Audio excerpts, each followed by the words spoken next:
Here with Andrew Ash from the CSIRO's Climate Change Adaptation Flagship. And Andrew, about feedbacks, there's a lot of debate about the feedbacks in the climate system and how the modeling addresses those. What are your comments about, some of the major feedbacks and some of the issues around, how they're assessed? Okay, probably the major feedback in the system is water vapour. Mm-hmm. So as the atmosphere warms in response to the greenhouse gas emissions and the change in radiative forcing, so mm-hmm. there's more energy trapped in the system and the atmosphere warms, that drives increased evaporation from our water surfaces in particular, but also across our terrestrial environment. Yes.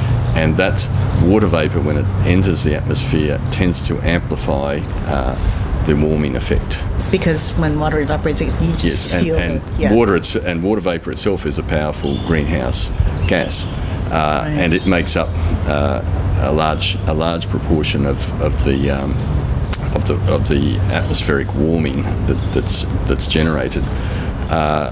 But it's important to note that water vapour is not a greenhouse forcing gas as our human emissions are, carbon dioxide, methane, nitrous oxide. Okay. It is very much related to the response of those primary forcing gases, so it's a feedback. It's a feedback. And are there any other key feedbacks that scientists are trying to understand better?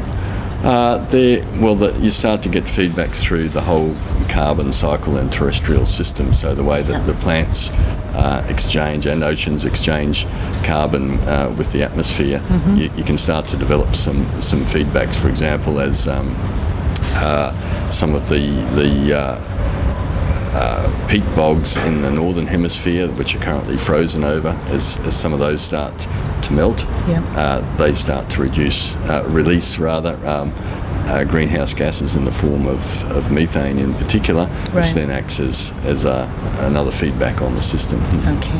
And so scientists, presumably this is a big area of research now in terms of reducing our uncertainty about these feedbacks. Yeah, because that is one of the larger areas of uncertainty about the final sort of outcome in terms of warming and climate change in the future is around feedbacks. Okay, let there be more understanding about that. Thank you very much.